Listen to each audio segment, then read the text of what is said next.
Doctor Ambedkar ने अंग्रेजी में वेटिंग फॉर वीजा नाम से अपनी आत्मकथा लिखी थी। इसे अमेरिका की कोलंबिया यूनिवर्सिटी में पढ़ाया जाता है। हिंदी पाठकों के लिए अंग्रेजी से इसका हिंदी अनुवाद सविता पाठक ने किया है।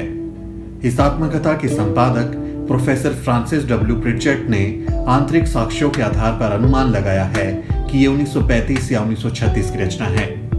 वेटिंग फॉर वीजा का प्रकाशन सबसे पहले पीपल्स एजुकेशन सोसाइटी द्वारा 1990 में हुआ था। इसकी पांडुलिपि भी वहीं उपलब्ध है। डॉक्टर भीमराव अंबेडकर की जीवनी, वीजा के लिए इंतजार, भाग 1। बचपन में दुस्वप्न बनी कोरेगांव की यात्रा। हमारा परिवार मूल रूप से बॉम्बे प्रेसिडेंसी के रत्नागिरी जिले में स्थित डापोली तालुके का निवासी है। ईस्ट इंडिया कंपनी का राज शुरू होने के साथ ही मेरे पुरखे अपने वंशानुगत धंधे को छोड़कर कंपनी की फौज में भर्ती हो गए थे। मेरे पिता ने भी परिवार की परंपरा के मुताबिक फौज में नौकरी कर ली। वे अफसर की रैंक तक पहुंचे और सूबेदार के पद से सेवानिवृत्त हुए। सेवानिवृत्ति के बाद मेरे पिता परिवार के साथ डापोली गए ताकि वहां फिर से बस जाएं। लेकिन कुछ वजहों से उनका मन बदल गया। परिवार डापोली से सतारा आ गया, जहां हम 1904 तक रहे। मेरी याददाश्त के मुताबिक पहली घटना 1901 की है, जब हम सतारा में रहते थे। मेरी मां की मौत हो चुकी थी। मेरे पिता सतारा जिले में खाटा तालुके के कोरेगांव में खजांची की नौकरी पर थे। वहां बंबई की सरकार अकाल पीड़ित किसानों को रोजगार देने के लिए तालाब खुदवा रही थी। अकाल से हजारों लोगों की मौत हो चुकी थी। मेरे पिता जब कोरेगांव गए तो मुझे, मेरे बड़े भाई और मेरी बड़ी बहन जिनका देहांत हो चुका है, उनके 2 बेटों को मेरी काकी और कुछ सहृदय पड़ोसियों के जिम्मे छोड़ गए। मेरी काकी काफी भली थी, लेकिन हमारी खास मदद नहीं कर पाती थी। वे कुछ नाटी थीं और उनके पैरों में तकलीफ थी, जिससे वे बिना किसी सहारे के चल फिर नहीं पाती थी। अक्सर उन्हें उठा कर ले जाना पड़ता था। मेरी बहनें भी थीं। उनकी शादी हो चुकी थी और वे अपने परिवार के साथ कुछ दूर पर रहती थी। खाना पकाना हमारे लिए एक समस्या थी, खासकर इसलिए कि हमारी काकी शारीरिक असहायता के कारण काम नहीं कर पाती थी। हम 4 बच्चे स्कूल भी जाते थे और खाना भी पकाते थे, लेकिन हम रोटी नहीं बना पाते थे, इसलिए पुलाव से काम चलाते थे। वह बनाना सबसे आसान था क्योंकि चावल और गोश्त मिलाने से ज्यादा इसमें कुछ नहीं करना पड़ता था। मेरे पिता खजांची थे, इसलिए हमें देखने के लिए सतारा से आना उनके लिए संभव नहीं हो पाता था। इसलिए उन्होंने चिट्ठी लिखी कि हम गर्मियों की छुट्टियों में कोरेगांव आ जाएं। हम बच्चे यह सोचकर ही काफी उत्तेजित हो गए क्योंकि तब तक हम में से किसी ने भी रेलगाड़ी नहीं देखी थी। भारी तैयारी हुई। सफर के लिए अंग्रेजी स्टाइल के नए कुर्ते, रंग बिरंगी नक्काशीदार टोपी, नए जूते, नई रेशमी किनारे वाली धोती खरीदी गई। मेरे पिता ने यात्रा का पूरा ब्यौरा लिख कर भेजा था और कहा था कि कब चलोगे यह लिख भेजना, ताकि वे रेलवे स्टेशन पर अपने चपरासी को भेज दे जो हमें कोरेगांव तक ले जाएगा। इसी इंतजाम के साथ मैं, मेरा भाई और मेरी बहन के बेटे सतारा के लिए चल पड़े। काकी को पड़ोसियों के सहारे छोड़ आए जिन्होंने उनकी देखभाल का वायदा किया था। रेलवे स्टेशन हमारे घर से 10 मील दूर था, इसलिए स्टेशन तक जाने के लिए तांगा किया गया। हम नए कपड़े पहनकर खुशी में झूमते हुए घर से निकले, लेकिन काकी हमारी विदाई पर अपना दुख नहीं रोक सकी और जोर जोर से रोने लगी। हम स्टेशन पहुंचे तो मेरा भाई टिकट ले आया और उसने मुझे व बहन के बेटों को रास्ते में खर्च करने के लिए 2-2 आने दिए। हम फौरन शाह खर्च हो गए और पहले नींबू पानी की बोतल खरीदी। कुछ देर बाद गाड़ी ने सीटी बजाई तो हम जल्दी जल्दी चढ़ गए ताकि कहीं छूट न जाए। हमें कहा गया था कि मसूर में उतरना है, जो कोरेगांव का सबसे नजदीकी स्टेशन है। ट्रेन शाम को 5 बजे मसूर में पहुंची और हम अपने सामान के साथ उतर गए। कुछ ही मिनटों में ट्रेन से उतरे सभी लोग अपने ठिकाने की ओर चले गए। हम 4 बच्चे प्लेटफॉर्म पर बच गए। हम अपने पिता या उनके चपरासी का इंतजार कर रहे थे। काफी देर बाद भी कोई नहीं आया। घंटा भर बीतने लगा तो स्टेशन मास्टर हमारे पास आया। उसने हमारा टिकट देखा और पूछा कि तुम लोग क्यों रुके हो। हमने उन्हें बताया कि हमें कोरेगांव जाना है और हम अपने पिता या उनके चपरासी का इंतजार कर रहे हैं। हम नहीं जानते कि कोरेगांव कैसे पहुंचेंगे। हमने कपड़े लत्ते अच्छे पहने हुए थे और हमारी बातचीत से भी कोई नहीं पकड़ सकता था कि हम अछूतों के बच्चे हैं। इसलिए स्टेशन मास्टर को यकीन हो गया था कि हम ब्राह्मणों के बच्चे हैं। वे हमारी परेशानी से काफी दुखी हुए। लेकिन हिंदुओं में जैसा आमतौर पर होता है, स्टेशन मास्टर पूछ बैठा कि हम कौन हैं। मैंने बिना कुछ सोचे तपाक से कह दिया कि हम महार हैं। बंबई प्रेसिडेंसी में महार अछूत माने जाते हैं। वह दंग रह गया। अचानक उसके चेहरे के भाव बदलने लगे। हम उसके चेहरे पर वितृष्णा का भाव साफ साफ देख सकते थे। वह फौरन अपने कमरे की ओर चला गया और हम वहीं पर खड़े रहे। 20-25 मिनट बीत गए। सूरज डूबने ही वाला था। हम हैरान परेशान थे। यात्रा के शुरुआत वाली हमारी खुशी काफूर हो चुकी थी। हम उदास हो गए। करीब आधे घंटे बाद स्टेशन मास्टर लौटा और उसने हमसे पूछा कि तुम लोग क्या करना चाहते हो। हमने कहा कि अगर कोई बैलगाड़ी किराए पर मिल जाए तो हम कोरेगांव चले जाएं, और अगर बहुत दूर ना हो तो पैदल भी जा सकते हैं। वहां किराए पर जाने के लिए कई बैलगाड़ियां थी, लेकिन स्टेशन मास्टर से मेरा महार कहना गाड़ी वालों को सुनाई पड़ गया था। कोई भी अछूत को ले जाकर अपवित्र होने को तैयार नहीं था। हम दूना किराए देने को तैयार थे, लेकिन पैसों का लालच भी काम नहीं कर रहा था। हमारी ओर से बात कर रहे स्टेशन मास्टर को समझ में नहीं आ रहा था कि क्या करें। अचानक उसके दिमाग में कोई बात आई और उसने हमसे पूछा, क्या तुम लोग गाड़ी हाँक सकते हो?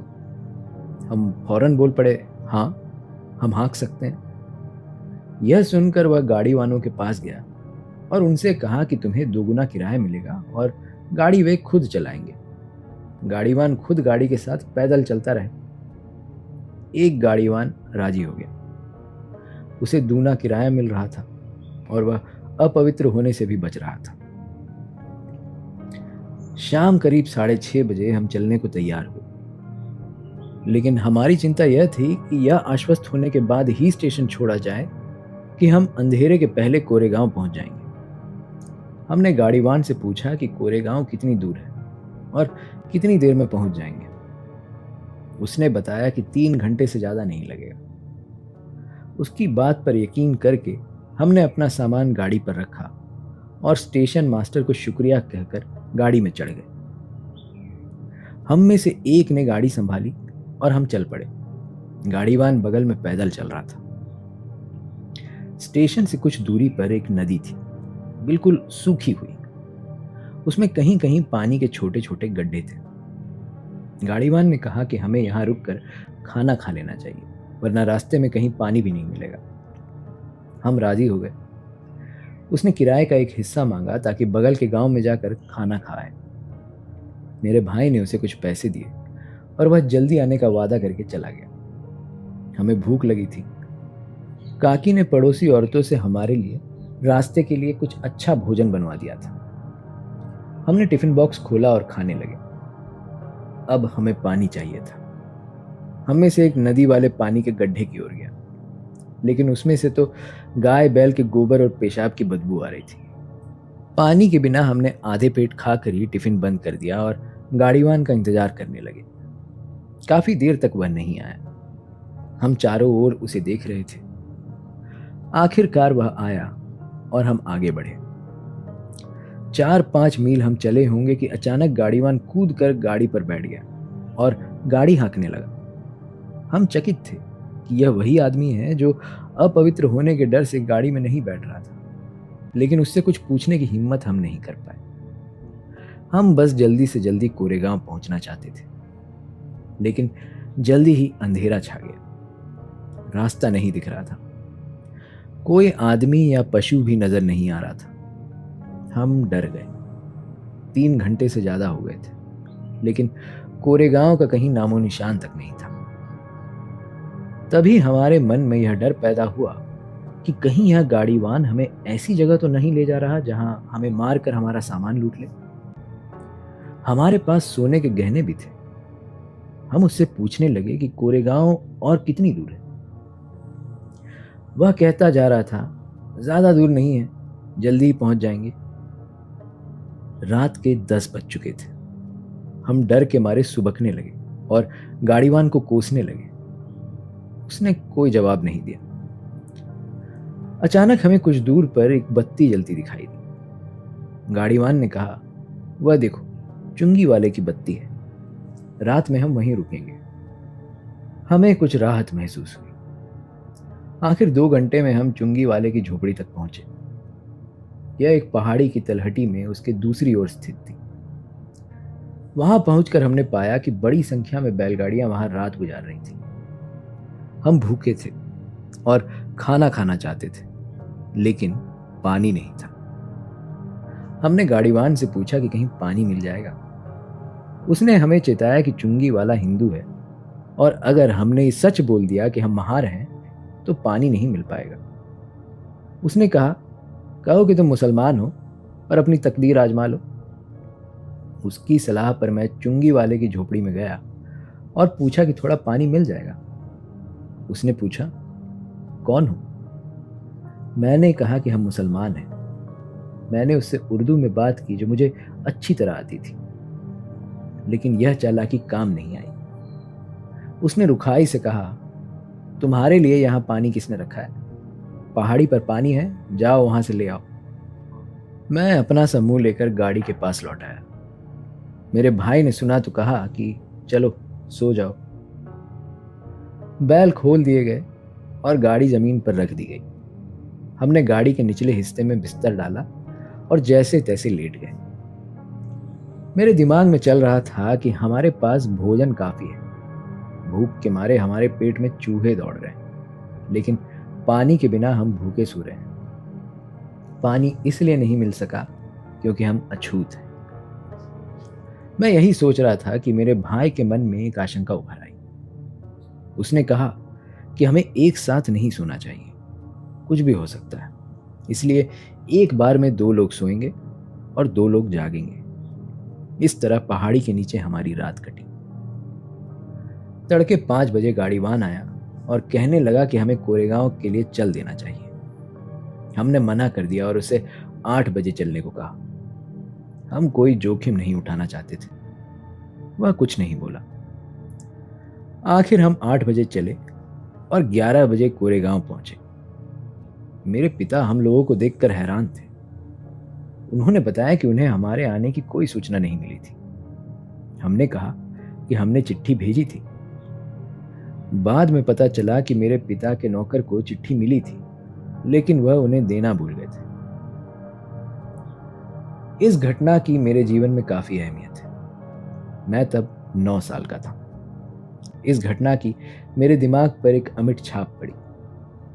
इसके पहले भी मैं जानता था कि मैं अछूत हूं और अछूतों को कुछ अपमान और भेदभाव सहना पड़ता है। मसलन स्कूल में मैं अपने बराबरी के साथियों के साथ नहीं बैठ सकता था। मुझे एक कोने में अकेले बैठना पड़ता था। मैं यह भी जानता था कि मैं अपने बैठने के लिए एक बोरा रखता था और स्कूल की सफाई करने वाला नौकर वह बोरा नहीं छूता था क्योंकि मैं अछूत हूं। मैं बोरा रोज घर लेकर जाता और अगले दिन लाता था। स्कूल में मैं यह भी जानता था कि ऊंची जाति के लड़कों को जब प्यास लगती तो वे मास्टर से पूछकर नल पर जाते और अपनी प्यास बुझा लेते थे। पर मेरी बात अलग थी। मैं नल को छू नहीं सकता था, इसलिए मास्टर की इजाजत के बाद चपरासी का होना जरूरी था। अगर चपरासी नहीं है तो मुझे प्यासा ही रहना पड़ता था। घर में भी कपड़े मेरी बहन धोती थी। सतारा में धोबी नहीं थे ऐसा नहीं था। हमारे पास धोबी को देने के लिए पैसे नहीं हो ऐसी बात भी नहीं थी। हमारी बहन को कपड़े इसलिए धोने पड़ते थे क्योंकि हम अछूतों का कपड़ा कोई धोबी नहीं धोता था। हमारे बाल भी मेरी बड़ी बहन काटती थी क्योंकि कोई नाई हम अछूतों का बाल नहीं काटता था। मैं यह सब जानता था, लेकिन उस घटना से मुझे ऐसा झटका लगा जो मैंने पहले कभी महसूस नहीं किया था। उसी से मैं छुआछूत के बारे में सोचने लगा। उस घटना के पहले तक मेरे लिए सब कुछ सामान्य सा था, जैसा कि सवर्ण हिंदुओं और अछूतों के साथ आमतौर पर होता है। भाग 2। पश्चिम से लौट कर आने के बाद बड़ौदा में रहने की जगह नहीं मिली। पश्चिम से मैं 1916 में भारत लौट आया। महाराजा बड़ौदा की बदौलत मैं अमेरिका उच्च शिक्षा प्राप्त करने गया। मैंने कोलंबिया विश्वविद्यालय न्यूयॉर्क में 1913 से 1917 तक पढ़ाई की। 1917 में मैं लंदन गया। मैंने लंदन विश्वविद्यालय के स्कूल ऑफ इकोनॉमिक्स में परास्नातक में दाखिला लिया। 1918 में मुझे अपनी अधूरी पढ़ाई छोड़कर भारत आना पड़ा। चूंकि मेरी पढ़ाई का खर्चा बड़ौदा स्टेट ने उठाया था, इसलिए उसकी सेवा करने के लिए मैं मजबूर था। इसमें जो तारीखें लिखी हैं वो थोड़ी स्पष्ट नहीं है, और वैसे वापस आने के बाद मैं सीधा बड़ौदा स्टेट गया। किन वजहों से मैंने बड़ौदा स्टेट छोड़ा, उनका मेरे आज के उद्देश्य से कोई संबंध नहीं है, और इसीलिए यहां मैं उस बात में नहीं जाना चाहता हूं। मैं सिर्फ बड़ौदा में मुझे किस तरह के सामाजिक अनुभव हुए उसी पर बात करूंगा, और उसी को विस्तार से बताने तक खुद को सीमित रखूंगा। यूरोप और अमेरिका में 5 साल के प्रवास ने मेरे भीतर से यह भाव मिटा दिया कि मैं अछूत हूं, और यह कि भारत में अछूत कहीं भी जाता है तो वह खुद अपने और दूसरों के लिए समस्या होता है। जब मैं स्टेशन से बाहर आया तो मेरे दिमाग में अब एक ही सवाल हावी था कि मैं कहाँ जाऊं, मुझे कौन रखेगा।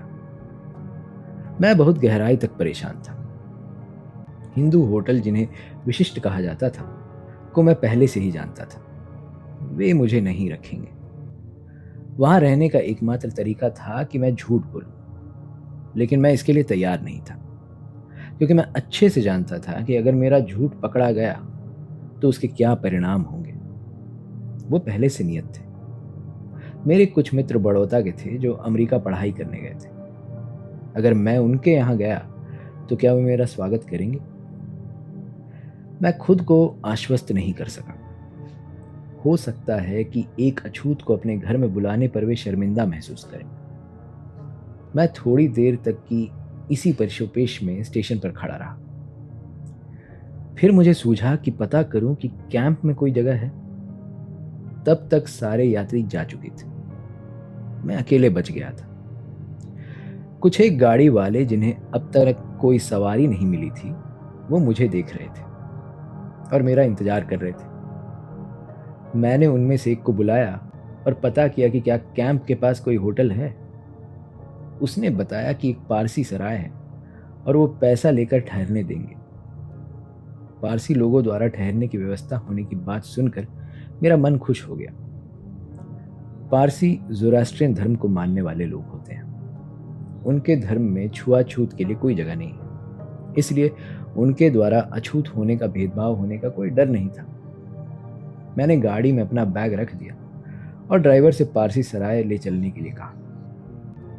यह एक 2 मंजिला सराय थी। नीचे एक बुजुर्ग पारसी और उनका परिवार रहता था। वो ही इसकी देखरेख करते थे और जो लोग रुकने आते थे उनके खान पान की व्यवस्था करते थे। गाड़ी पहुंची। पारसी केयरटेकर ने मुझे ऊपर ले जाकर कमरा दिखाया। मैं ऊपर गया। इस बीच गाड़ीवान ने मेरा सामान लाकर रख दिया। मैंने उसको पैसे देकर विदा किया। मैं प्रसन्न था कि मेरे ठहरने की समस्या का समाधान हो गया।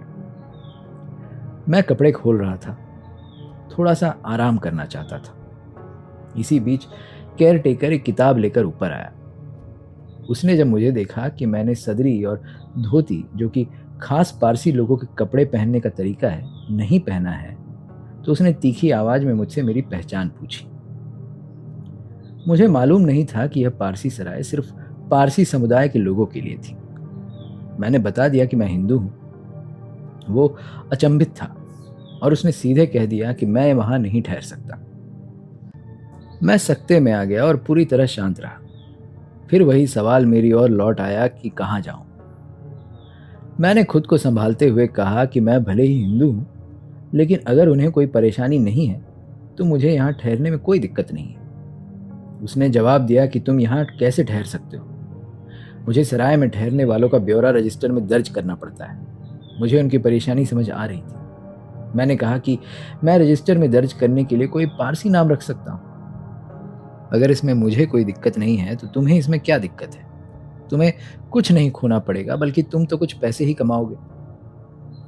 मैं समझ रहा था कि वो पिघल रहा है।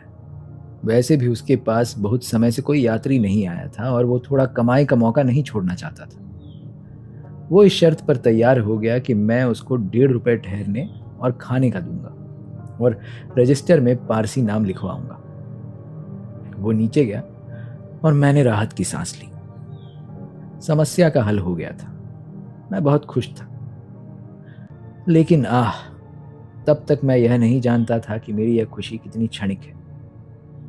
लेकिन इससे पहले कि मैं इस सराय वाले किस्से का दुखद अंत बताऊं, उससे पहले मैं बताऊंगा कि इस छोटे से अंतराल के दौरान मैं वहां कैसे रहा।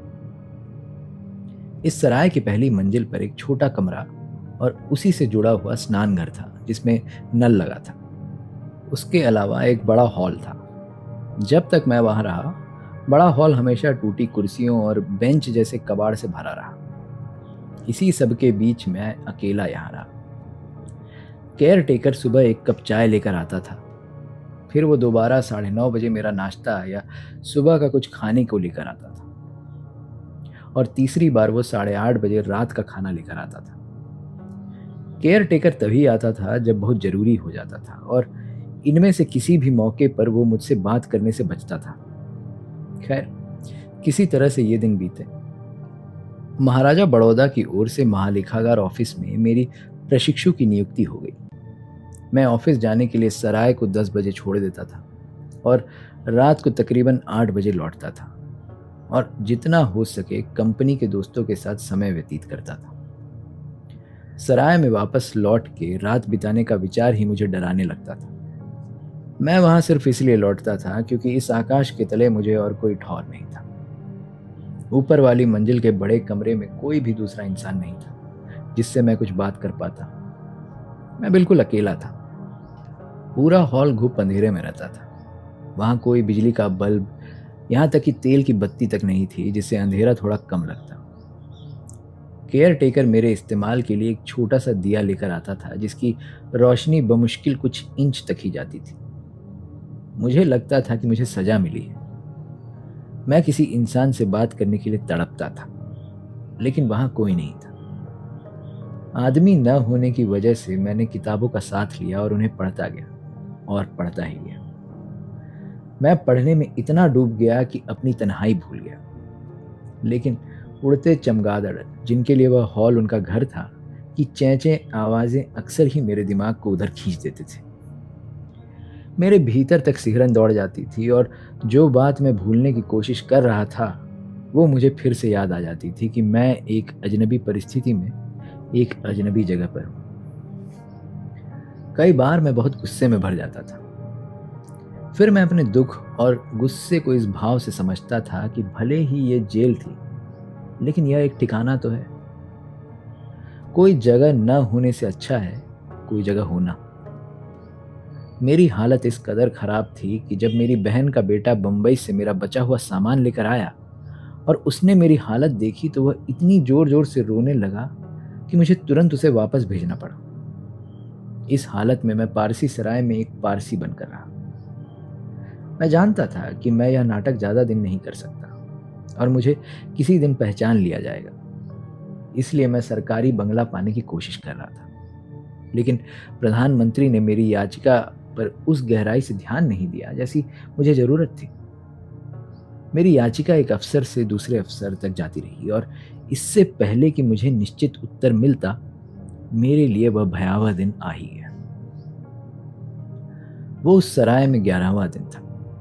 मैंने सुबह का नाश्ता कर लिया था और तैयार हो गया था और कमरे से ऑफिस के लिए निकलने ही वाला था। दरअसल रात भर के लिए जो किताबें मैंने पुस्तकालय से उधार ली थी उनको उठा रहा था कि तभी मैंने सीढ़ी पर कई लोगों की आने की आवाजें सुनी। मुझे लगा कि यात्री ठहरने के लिए आए हैं और मैं उन मित्रों को देखने के लिए उठा। तभी मैंने दर्जनों गुस्से से भरे लंबे मजबूत पारसी लोगों को देखा। सबके हाथ में डंडे थे। वो मेरे कमरे की ओर आ रहे थे। मैंने समझ लिया कि ये यात्री नहीं है और इसका सबूत उन्होंने तुरंत दे भी दिया। वे सभी लोग मेरे कमरे में इकट्ठा हो गए और उन्होंने मेरे ऊपर सवालों की बौछार कर दी। कौन हो तुम? तुम यहाँ क्यों आए हो? बदमाश आदमी, तुमने पारसी सराय को गंदा कर दिया। मैं खामोश खड़ा रहा। मैं कोई उत्तर नहीं दे सका। मैं इस झूठ को ठीक नहीं कह सका। यह वास्तव में एक धोखा ही तो था, और यह धोखा पकड़ा गया। मैं यह जानता था कि अगर मैं इस खेल को इस कट्टर पारसी भीड़ के आगे जारी रखता तो यह मेरी जान लेकर छोड़ते। मेरी चुप्पी और खामोशी ने मुझे इस अंजाम तक पहुंचने से बचा लिया। एक ने मुझसे कमरा कब खाली करूंगा पूछा। उस सराय के बदले मेरी जिंदगी दांव पर लगी थी। इस सवाल के साथ गंभीर धमकी छिपी थी। खैर, मैंने अपनी चुप्पी ये सोचते हुए तोड़ी कि एक हफ्ते में मंत्री मेरे बंगले की दरख्वास्त मंजूर कर लेगा, और उनसे विनती की कि मुझे एक हफ्ता और रहने दो। लेकिन पारसी कुछ भी सुनने के लिए तैयार नहीं थे। उन्होंने अंतिम चेतावनी दी कि उन्हें मैं शाम तक सराय में नजर ना आऊं। मुझे निकलना ही होगा। उन्होंने गंभीर परिणाम भुगतने के लिए तैयार रहने को कहा और चले गए। मुझे कुछ नहीं सूझ रहा था। मेरा दिल बैठ गया था। मैं बड़बड़ाता रहा और फूट फूट के रोया। अंततः मैं अपनी कीमती जगह, जी हां, मेरे रहने के ठिकाने से वंचित हो गया। वो जेल खाने से ज्यादा अच्छा नहीं था, लेकिन फिर भी वो मेरे लिए कीमती था। पारसियों के जाने के बाद मैं बैठकर किसी और रास्ते के बारे में सोचने लगा। मुझे उम्मीद थी कि जल्दी ही मुझे सरकारी बंगला मिल जाएगा और मेरी मुश्किलें दूर हो जाएंगी। मेरी समस्याएं तात्कालिक थीं और दोस्तों के पास इसका कोई उपाय मिल सकता था। बड़ौदा में मेरा कोई अछूत मित्र नहीं था, लेकिन दूसरी जाति के मित्र थे। एक हिंदू था, दूसरा क्रिश्चियन था। पहले मैं अपने हिंदू मित्र के यहां गया और बताया कि मेरे ऊपर क्या मुसीबत आ पड़ी है। वह बहुत अच्छे दिल का था और मेरा बहुत करीबी दोस्त था। वह उदास और गुस्सा हुआ। फिर उसने एक बात की ओर इशारा किया कि अगर तुम मेरे घर आए तो मेरे नौकर चले जाएंगे। मैंने उसके आशय को समझा और उससे अपने घर में ठहराने के लिए नहीं कहा। मैंने क्रिश्चियन मित्र के यहां जाना उचित नहीं समझा। एक बार उसने मुझे अपने घर रुकने का न्योता दिया था, तब मैंने पारसी सराय में रुकना सही समझा था। दरअसल न जाने का कारण हमारी आदतें अलग होना था। अब जाना बेइज्जती करवाने जैसा था। इसीलिए मैं अपने ऑफिस चला गया, लेकिन मैंने वहां जाने का विचार छोड़ा नहीं था। अपने एक मित्र से बात करने के बाद मैंने अपने क्रिश्चियन मित्र से पूछा कि क्या वो अपने यहां मुझे रख सकता है। जब मैंने यह सवाल किया तो बदले में उसने कहा कि उसकी पत्नी कल बड़ौदा आ रही है और उससे पूछ कर बताएगा। मैं समझ गया कि यह एक चालाकी भरा जवाब है। वो और उसकी पत्नी मूलतः एक ब्राह्मण परिवार के थे। क्रिश्चियन होने के बाद भी पति तो उदार हुआ, लेकिन पत्नी अभी भी कट्टर थी और किसी अछूत को घर में नहीं ठहरने दे सकती थी। उम्मीद की यह किरण भी बुझ गई। उस समय शाम के 4 बज रहे थे जब मैं भारतीय क्रिश्चियन मित्र के घर से निकला था। कहाँ जाऊं, मेरे लिए विराट सवाल था। मुझे सराय छोड़नी ही थी, लेकिन कोई मित्र नहीं था जहां मैं जा सकता था। केवल एक विकल्प था, बंबई वापस लौटने का। बड़ौदा से बंबई की रेलगाड़ी 9 बजे रात को थी। 5 घंटे बिताने थे।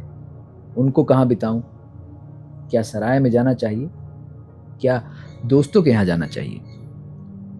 मैं सराय में वापस जाने का साहस नहीं जुटा पाया। मुझे डर था कि पारसी फिर से इकट्ठा होकर मेरे ऊपर आक्रमण कर देंगे। मैं अपने मित्रों के यहां नहीं गया। भले ही मेरी हालत बहुत दयनीय थी, लेकिन मैं दया का पात्र नहीं बनना चाहता था। मैंने शहर के किनारे स्थित कमाथी बाग सरकारी बाग में समय बिताना तय किया। मैं वहां कुछ अनमनस्क भाव से बैठा और कुछ इस उदासी से कि मेरे साथ यह क्या घटा।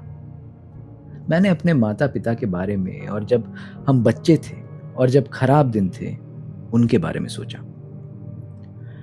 8 बजे रात को मैं बाग से बाहर आया और सराय के लिए गाड़ी ली और अपना सामान लिया। न तो केयरटेकर और न ही मैं, दोनों ने एक दूसरे से कुछ भी नहीं कहा। वो कहीं न कहीं खुद को मेरी हालत के लिए जिम्मेदार मान रहा था। मैंने उसका बिल चुकाया। उसने खामोशी से उसको लिया और चुपचाप चला गया। मैं बड़ौदा बड़ी उम्मीदों से गया था। उसके लिए कई दूसरे मौके ठुकराए थे। यह युद्ध का समय था। भारतीय सरकारी शिक्षण संस्थानों में कई पद रिक्त थे। मैं कई प्रभावशाली लोगों को लंदन में जानता था, लेकिन मैंने उनमें से किसी की मदद नहीं ली। मैंने सोचा कि मेरा पहला फर्ज महाराजा बड़ौदा के लिए अपनी सेवाएं देना है, जिन्होंने मेरी शिक्षा का प्रबंध किया था। यहां मुझे कुल 11 दिनों के भीतर बड़ौदा से बंबई जाने के लिए मजबूर होना पड़ा। वह दृश्य जिसमें मुझे दर्जनों पारसी लोग डंडे लेकर मेरे सामने डराने वाले अंदाज में खड़े हैं और मैं उनके सामने भयभीत नजरों से दया की भीख मांगते खड़ा हूं, वो 18 वर्षों बाद भी धूमिल नहीं हो सका है।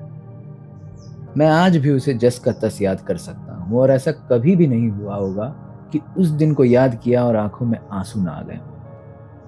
उस समय मैंने ये जाना था कि जो आदमी हिंदुओं के लिए अछूत है, वो पारसियों के लिए भी अछूत है। भाग 3। 40 गांव में आत्मसम्मान, गंवारपन और गंभीर दुर्घटना। यह बात 1929 की है।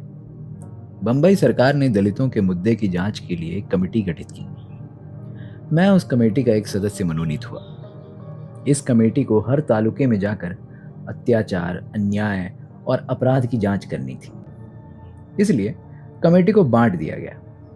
मुझे और दूसरे सदस्य को खानदेश के 2 जिलों में जाने का कार्यभार मिला। मैं और मेरे साथी काम खत्म करने के बाद अलग अलग हो गए। वो किसी हिंदू संत को मिलने चला गया और मैं बंबई के लिए रेलगाड़ी पकड़ने निकल गया। मैं धूलिया लाइन पर 40 गांव के एक गांव में एक कांड की जांच के लिए उतर गया। यहां पर हिंदुओं ने अछूतों के खिलाफ सामाजिक बहिष्कार किया हुआ था। 40 गांव के अछूत स्टेशन पर मेरे पास आ गए और उन्होंने अपने यहां रात रुकने का अनुरोध किया। मेरी मूल योजना सामाजिक बहिष्कार की घटना की जांच करके सीधे जाने की थी, लेकिन वो लोग बहुत इच्छुक थे और मैं वहां रुकने के लिए तैयार हो गया। मैं गांव जाने के लिए धूलिया की रेलगाड़ी में बैठ गया और घटना की जांच की और अगली रेल से 40 गांव वापस आ गया। मैंने देखा कि 40 गांव स्टेशन पर अछूत मेरा इंतजार कर रहे हैं। मुझे फूलों की माला पहनाई गई। स्टेशन से महारवाड़ा अछूतों का घर 2 मील दूर था। वहां पहुंचने के लिए एक नदी पार करनी पड़ती थी, जिसके ऊपर एक नाला बना था। स्टेशन पर कई घोड़ा गाड़ी किराए पर जाने के लिए उपलब्ध थी। महारवाड़ा पैदल की दूरी पर था। मैंने सोचा कि सीधे महारवाड़ा जाएंगे, लेकिन उस ओर कोई हलचल नहीं हो रही थी। मैं समझ नहीं पाया कि मुझे इंतजार क्यों करवाया जा रहा है। तकरीबन 1 घंटा इंतजार करने के बाद प्लेटफॉर्म पर एक घोड़ा गाड़ी लाई गई और मैं बैठा। मैं और चालक, गाड़ी पर सिर्फ 2 लोग थे। दूसरे लोग नजदीक वाले रास्ते से पैदल चले गए। तांगा मुश्किल से 200 गज चला होगा कि एक गाड़ी से तकरीबन भिड़ गया। मुझे बड़ी हैरत हुई, क्योंकि चालक, जो कि रोज ही तांगा चलाता होगा, इतना नौसिखिया जैसा चला रहा था। यह दुर्घटना इसलिए टल गई कि पुलिस वाले के जोर से चिल्लाने से कार वाले ने गाड़ी पीछे कर लिया। खैर, हम किसी तरह नदी पर बने नाले की तरफ आ गए। उस पुल के किनारों पर कोई दीवार नहीं थी। कुछ पत्थर 10-5 फीट की दूरी पर लगाए गए थे। जमीन भी बड़ी पथरीली थी। नदी पर बना नाला शहर की ओर था, जिधर से हम लोग आ रहे थे। नाले से सड़क की ओर एक तीखा मोड़ लेना था। नाले के पत्थर के पास घोड़ा सीधे न जाके तेजी से मुड़ गया और उछल पड़ा। तांगे के पहिए किनारे लगे पत्थरों पर इस तरह फंस गए कि मैं उछल पड़ा और नाले की पथरीली जमीन पर गिर पड़ा। घोड़ा और गाड़ी नाले से सीधे नदी में जा गिरे। मैं इतनी तेज गिरा कि अचेत हो गया। महारवाड़ा नदी के ठीक उस पार था। जो लोग स्टेशन पर मेरा स्वागत करने आए थे, वो मुझसे पहले पहुंच गए थे। मुझे उठाकर रोते बिलखते बच्चों और स्त्री पुरुषों के बीच से महारवाड़ा ले जाया गया। मुझे कई चोटें आई थी। मेरा पैर टूट गया था और मैं कई दिन तक चल फिर नहीं पाया। मैं समझ नहीं सका कि ये सब कुछ कैसे हुआ। तांगा रोज उसी रास्ते से आता जाता था और चालक से कभी इस तरह की गलती नहीं हुई। पता करने पर मुझे सच्चाई बताई गई। स्टेशन पर देर इसलिए हुई क्योंकि कोई गाड़ीवान अछूत को अपनी गाड़ी में लाने को तैयार नहीं था। यह उनकी शान के खिलाफ था। महार लोग यह बर्दाश्त नहीं कर सकते थे कि मैं उनके घर तक पैदल आऊं। यह उनके लिए मेरी शान के खिलाफ था। उन्हें बीच का रास्ता मिला। वो बीच का रास्ता था कि तांगे का मालिक अपना तांगा किराए पर दे देगा, लेकिन खुद नहीं चलाएगा। महार लोग तांगा ले सकते थे। महारों ने सोचा कि यह सही रहेगा, लेकिन वे भूल गए कि सवारी की गरिमा से ज्यादा उसकी सुरक्षा महत्वपूर्ण है। अगर उन्होंने इस पर सोचा होता तो वो भी देखते कि क्या वो ऐसा चालक ढूंढ सकते हैं जो सुरक्षित पहुंचा पाए। सच तो ये था कि उनमें से कोई भी गाड़ी चलाना नहीं जानता था, क्योंकि ये उनका पेशा नहीं था। उन्होंने अपने में से किसी से गाड़ी चलाने के लिए पूछा। एक ने गाड़ी की लगाम यह सोचकर थाम ली कि इसमें कुछ नहीं रखा, लेकिन जैसे ही उसने मुझे बिठाया, वो इतनी बड़ी जिम्मेदारी के बारे में सोचकर नर्वस हो गया और गाड़ी उसके काबू से बाहर हो गई। मेरी शान के लिए 40 गांव के महार लोगों ने मेरी जिंदगी दांव पर लगा दी। उस वक्त मैंने जाना कि एक हिंदू तांगे वाला भले ही वो खटने का काम करता हो, उसकी एक गरिमा है। वह खुद को एक ऐसा इंसान समझ सकता है जो किसी अछूत से ज्यादा ऊंचा है। इससे भी कोई फर्क नहीं पड़ता कि वह अछूत सरकारी वकील है। भाग 4, दौलताबाद के किले में पानी को दूषित करना। यह 1934 की बात है। दलित तबके से आने वाले आंदोलन के मेरे कुछ साथियों ने मुझे साथ घूमने चलने के लिए कहा। मैं तैयार हो गया। यह तय हुआ कि हमारी योजना में कम से कम वेरूल की बौद्ध गुफाएं शामिल हों। यह तय किया गया कि पहले मैं नासिक जाऊंगा, वहां पर बाकी लोग मेरे साथ हो लेंगे। वेरूल जाने के बाद हमें औरंगाबाद जाना था। औरंगाबाद हैदराबाद का मुस्लिम राज्य था। यह हैदराबाद के महामहिम निजाम के इलाके में आता था। औरंगाबाद के रास्ते में पहले हमें दौलताबाद नाम के कस्बे से गुजरना था। यह हैदराबाद राज्य का हिस्सा था। दौलताबाद एक ऐतिहासिक स्थान है और एक समय में यह प्रसिद्ध हिंदू राजा रामदेव राय की राजधानी थी। दौलताबाद का किला प्राचीन ऐतिहासिक इमारत है और ऐसे में कोई भी यात्री उसे देखने का मौका नहीं छोड़ता। इसी तरह हमारी पार्टी के लोगों ने भी अपने कार्यक्रम में किले को देखना भी शामिल कर लिया। हमने कुछ बस और यात्री कार किराए पर ली। हम लोग तकरीबन 30 लोग थे। हमने नासिक से येवला तक की यात्रा की। येवला औरंगाबाद के रास्ते में पड़ता है। हमारी यात्रा की घोषणा नहीं की गई थी। जाने बूझे तरीके से चुपचाप योजना बनी थी। हम कोई बवाल नहीं खड़ा करना चाहते थे और उन परेशानियों से बचना चाहते थे जो एक अछूत को इस देश के दूसरे हिस्सों में उठानी पड़ती है। हमने अपने लोगों को भी जिन जगहों पर हमें रुकना था वही जगहें बताई थी। इसी के चलते निजाम राज्य के कई गांवों से गुजरने के दौरान हमसे कोई मिलने नहीं आया।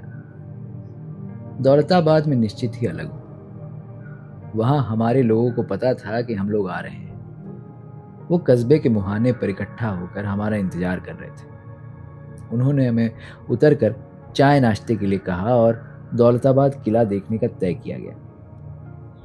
हम उनके प्रस्ताव पर सहमत नहीं हुए। हमें चाय पीने का बहुत मन था, लेकिन हम दौलताबाद किले को शाम होने से पहले ही ठीक से देखना चाहते थे। इसलिए हम लोग किले के लिए निकल पड़े और अपने लोगों से कहा कि वापसी में चाय पिएंगे। हमने ड्राइवर को चलने के लिए कहा और कुछ मिनटों में हम किले के फाटक पर थे। ये रमजान का महीना था जिसमें मुसलमान व्रत रखते हैं। फाटक के ठीक बाहर एक छोटा टैंक पानी से लबालब भरा था।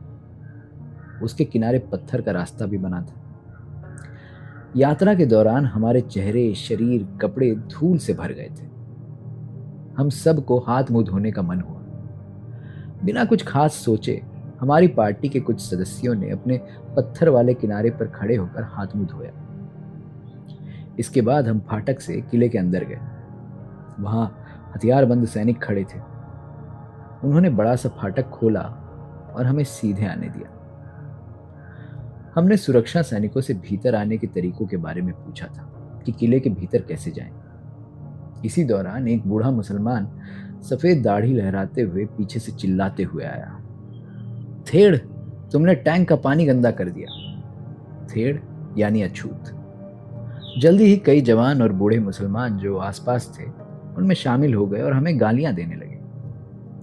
थेड़ों का दिमाग खराब हो गया है, थेड़ों को अपनी औकात याद नहीं है, थेड़ों को सबक सिखाने की जरूरत है।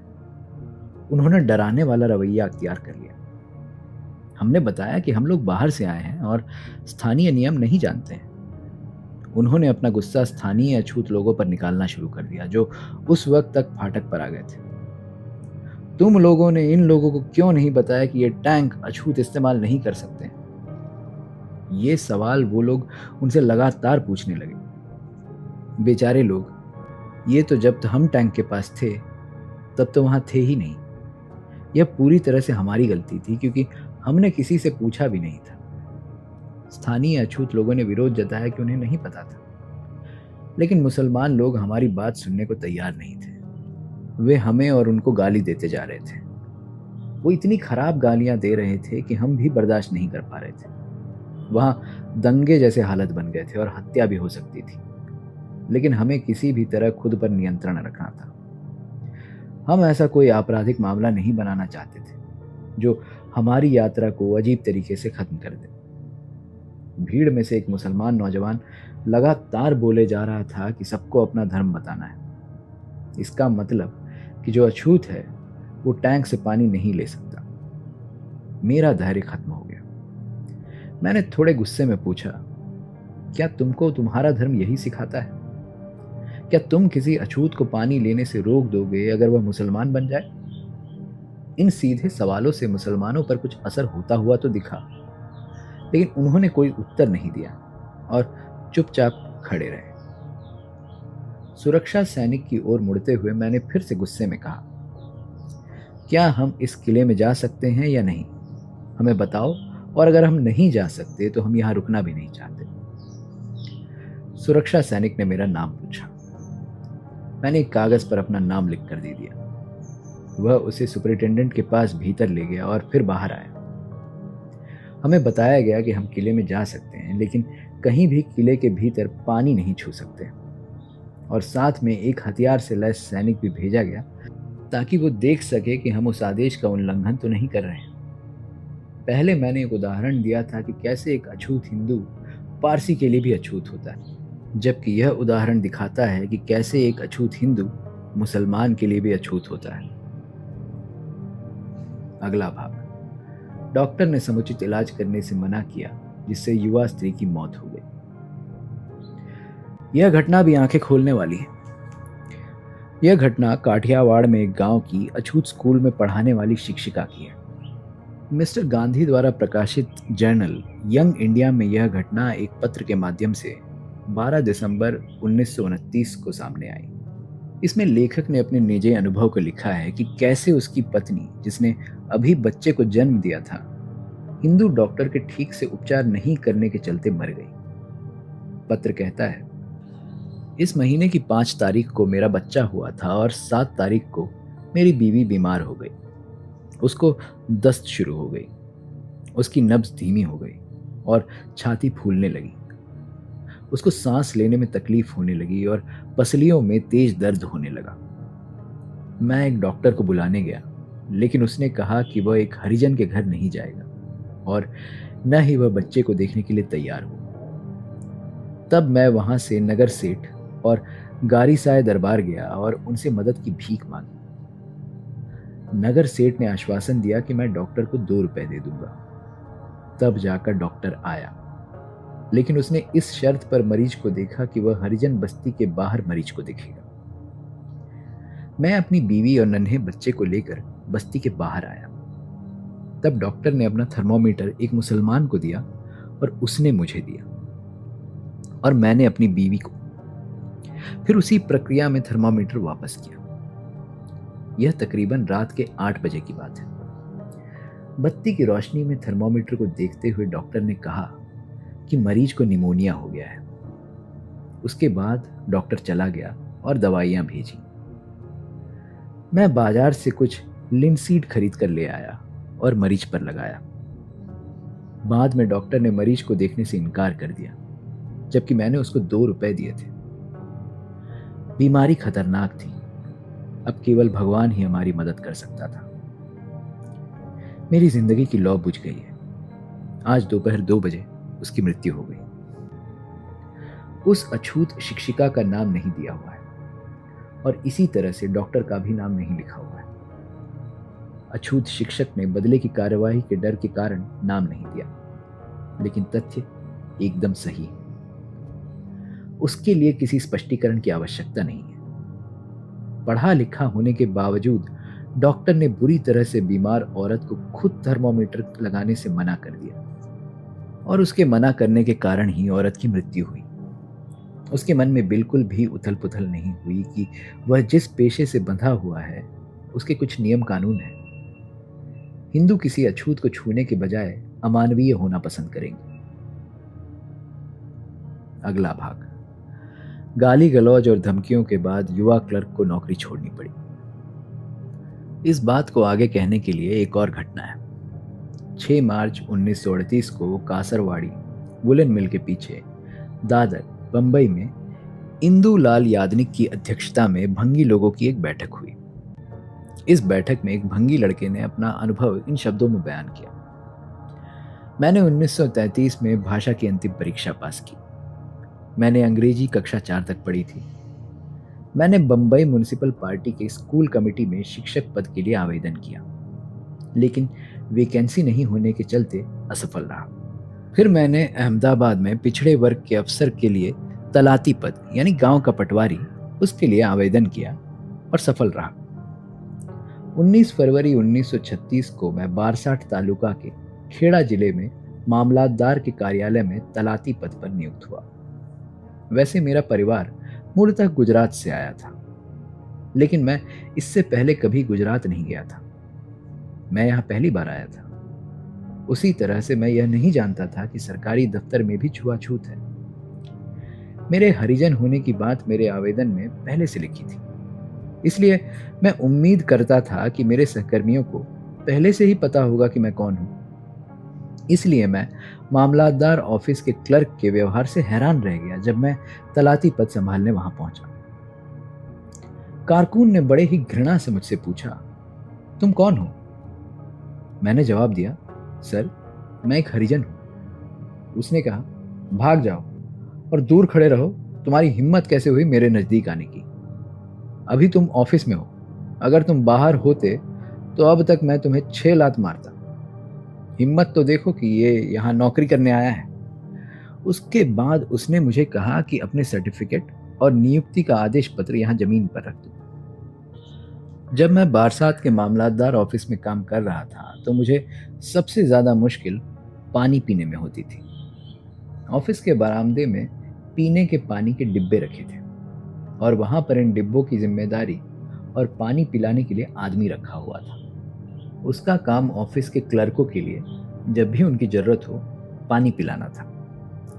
उसकी अनुपस्थिति में वे लोग खुद डिब्बे से जाकर पानी निकाल कर पीते थे। मेरे मामले में यह बिल्कुल असंभव था।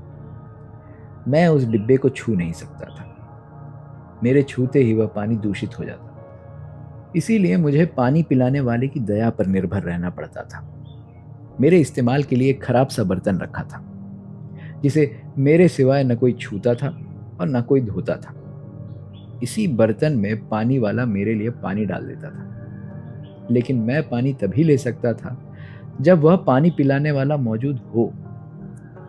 पानी पिलाने वाले को भी मुझे पानी देना पसंद नहीं था। जब मैं पानी पीने आ रहा होता था तो वो वहां से सरक लेता था। नतीजतन मुझे बिना पानी पिए रहना पड़ता था। ऐसे 1-2 दिन नहीं थे, बल्कि कई दिन थे जिसमें मुझे पानी ही नहीं मिलता था। इसी तरह की दिक्कत मेरे ठहरने को लेकर भी थी। मैं बारसाड़ में अजनबी था। कोई भी हिंदू मुझे घर देने को तैयार नहीं था। बारसाड़ के अछूत भी अपने यहाँ ठहराने को तैयार नहीं थे। उन्हें भय था कि वो उन हिंदुओं को नाराज कर देंगे जिन्हें पसंद नहीं था कि मैं क्लर्क बनकर अपनी हैसियत से ज्यादा रहूं। सबसे ज्यादा तकलीफ मुझे खाने को लेकर हुई। ऐसी कोई जगह और ऐसा कोई आदमी नहीं था जो मुझे खाना दे सके। मैं सुबह शाम भाजस खरीद कर गांव के बाहर किसी सुनसान जगह पर खाता था और रात को मामलातदार ऑफिस के बरामदे में आकर सोता था। इस तरीके से मैंने कुल 4 दिन बिताए। यह सब कुछ मेरे लिए असहनीय हो गया। तब मैं अपने पूर्वजों के गांव जंतराल चला गया। यह बालसाट से 6 मील दूर था। हर दिन मुझे 11 मील पैदल चलना पड़ता था। यह सब मैंने कुल 1.5 महीने किया। उसके बाद मामलातदार ने मुझे एक तलाती के पास काम सीखने के लिए भेज दिया। इस तलाती के पास 3 गांव जंतराल, खामपुर और सैजपुर का जिम्मा था। जंतराल उसका मुख्यालय था। मैं जंतराल में इस तलाती के साथ 2 महीने रहा। उसने मुझे कुछ नहीं सिखाया। मैं एक बार भी गांव के ऑफिस में नहीं गया। गांव का मुखिया खास तौर पर मेरा विरोधी था। एक बार उसने कहा, तुम्हारे बाप दादे गांव के ऑफिस में झाड़ू बुहारू करते थे और तुम अब हमारी बराबरी में बैठना चाहते हो? देख लो, बेहतर यही होगा कि नौकरी छोड़ दो। एक दिन तलाती ने मुझे सैजपुर जनसंख्या सारणी तैयार करने के लिए बुलाया। मैं जंतराल से सैजपुर गया। मैंने देखा कि मुखिया और तलाती गांव के ऑफिस में कुछ काम कर रहे हैं। मैं गया और ऑफिस के दरवाजे पर खड़ा हो गया और उन्हें नमस्कार किया, लेकिन उन्होंने कुछ भी ध्यान नहीं दिया। मैं वहां तकरीबन 15 मिनट खड़ा रहा। मैं इस जिंदगी से वैसे ही तंग आ गया था और इस अपमान और उपेक्षा से और क्षुब्ध हो गया। मैं वहां पास में पड़ी एक कुर्सी पर बैठ गया। मुझे कुर्सी पर बैठा देख मुखिया और तलाती मुझसे बिना कुछ कहे वहां से चले गए। थोड़ी देर बाद वहां लोग आना शुरू हो गए और जल्द ही एक बड़ी भीड़ मेरे इर्द गिर्द इकट्ठा हो गई। इस भीड़ का नेतृत्व गांव के पुस्तकालय का अध्यक्ष कर रहा था। मैं समझ नहीं सका कि क्यों एक पढ़ा लिखा आदमी इस भीड़ का नेतृत्व कर रहा है। मैं थोड़ी देर बाद समझा कि यह कुर्सी उसकी थी। वह मुझे बुरी तरह से गालियां दे रहा था। गांव के नौकर की ओर देखकर वह बोलने लगा कि इस गंदे भंगी कुत्ते को किसने कुर्सी पर बैठने का आदेश दिया।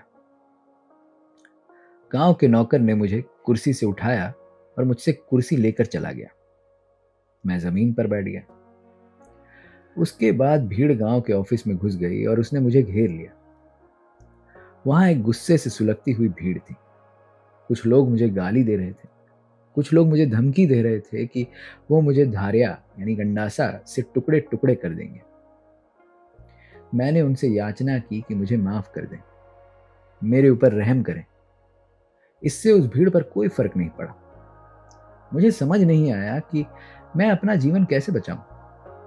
मेरे दिमाग में एक विचार कौन था कि मैं मामलातदार को जो अपने ऊपर बीती है उसे लिख कर बताऊं और यह भी बताऊं कि अगर यह भीड़ मुझे मार डालती है तो मेरे शरीर का कैसे अंतिम संस्कार करें। फिलहाल यही मेरी उम्मीद थी कि अगर इस भीड़ को पता चल गया कि मैं मामलातदार को इस घटना के बारे में बता रहा हूं तो वे शायद अपना हाथ रोक लें। मैंने गांव के नौकर से एक कागज लाने को कहा। वह कागज लेकर आया। फिर मैंने अपने पेन से बड़े बड़े शब्दों में लिखना शुरू किया ताकि सब लोग उसे पढ़ सकें। सेवा में मामलातदार, तालुका बरसाट। महोदय, परमार कालिदास शिवराम की ओर से नमस्कार स्वीकार हो। मैं आपको आदरपूर्वक सूचित करता हूं कि आज मेरे ऊपर मृत्यु आन पड़ी है। अगर मैं अपने माता पिता की बात सुनता तो ऐसा कभी नहीं होता। आपका बड़ा उपकार होगा यदि आप मेरे माता पिता को मेरी मृत्यु के बारे में सूचित कर दें। पुस्तकालय अध्यक्ष ने मेरे लिखे को पढ़ा और उसने फाड़ने का आदेश दिया। इस पर मैंने उसे फाड़ दिया। उन्होंने मेरी बहुत बेइज्जती की। तुम अपने आप को हमारी तलाती कहकर संबोधित करना चाहते हो? तुम एक भंगी हो। ऑफिस में बैठना चाहते हो? कुर्सी पर बैठना चाहते हो? मैंने उनसे दया की भीख मांगी और वादा किया कि ऐसा कभी नहीं करूंगा और यह भी वादा किया कि नौकरी ही छोड़ दूंगा। मैं वहां रात के 7 बजे तक भीड़ के छट जाने तक रोका गया। तब तक तलाती और मुखिया दोनों नहीं आए। उसके बाद मैंने 15 दिन की छुट्टी ली और अपने माता पिता के पास बम्बई लौट आया।